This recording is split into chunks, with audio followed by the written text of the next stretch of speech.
Meron bang rule kung anong mangyayari o anong consequences about sa students na with high honor or with honor na nahuling nag-cheat sa exam?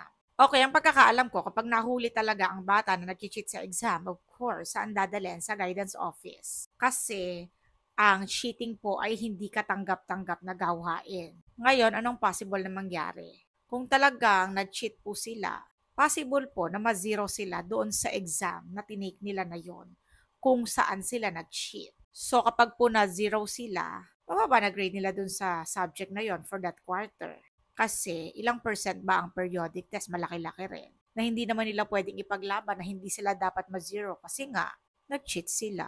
Ngayon, ipanalangin na lang nila na mabait yung teacher nila na mag-prepare ng panibagong examination para hindi sila ma-zero. Yun lang.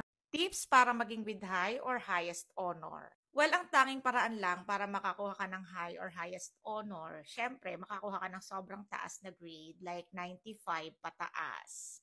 Kasi kapag tumungtong ka na ng 95 with high honor at with highest honor naman kapag 98 pataas. However, kung paano natin marireach yun ang medyo challenging. Like, hindi ko pwedeng isuggest sa'yo na mag-aral ka lang mabuti. Marireach mo rin yan. Kasi aminin na natin na tayong mga tao, meron tayong limitation. Like meron talaga mga estudyante na sobrang galing, na easy lang sa kanila na ma-reach ang ganyang grade. At meron namang to the maximum effort ang kailangang ibuhos para makakuha ng mataas na marka. Pero hindi naman ibig sabihin na hindi nyo na-reach ang with high or highest honor. Ibig sabihin, failure kayo. No. Yung makagraduate kayo ng high school na medyo kaaya-aya ang grade, kahit hindi kayo honor, for me, okay na yon. As long as nakuha mo yung grade na yon sa sarili mong pagsisikap. Like, pinaghirapan mo talaga yon to the maximum level. Ikaw talaga ang gumawa ng grades mo. Kasi at the end of the day, pag graduate nyo, ng high school or ng college, yung mga awards nyo sa school, ano, yan ay isang magandang alaala na lang. Pagdating kasi sa totoong hamon ng buhay, hindi lang talino ang labanan. Isasabay mo dyan yung diskarte, pakikisama, pagiging matyaga, pagiging mapagpasensya, pagiging masipag, etc. para maging successful ka. Yun lang. Pansinin mo ako, ma'am, kasabitan ba ako ng medal? Kapag hindi daw siya honor ng quarter 1, pero honor siya ng quarter 2 and quarter 3. So bago tayo magpatuloy, papromote ko lang ang aking lifting. Ayan, this is from YOU.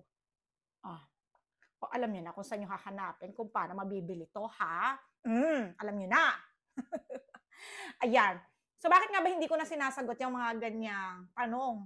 Kasi nga po, ulit-ulit na akong sumasagot ng ganyan. Napakasimple lang naman ng sagot dito. Kailangan mong magkaroon ng grade na 89.5 para ma-round up na 90 para kasama ka sa mga awardan. Pero para sure, kailangan saktong 90. Yun lang ang tanging paraan para ma-honor ka. Gusto mo nga hindi ka honor mula first to third grading kasi 89 ang average mo. Pero pagdating ng fourth quarter, tumaas ka, nahila yung tatlo. Pwede yun. Basta kailangan 90 ang general average. Yun lang. Paano po pag dalawa pong estudyante yung naka 98 na average? Eh di pareho silang with highest honor. Yun lang.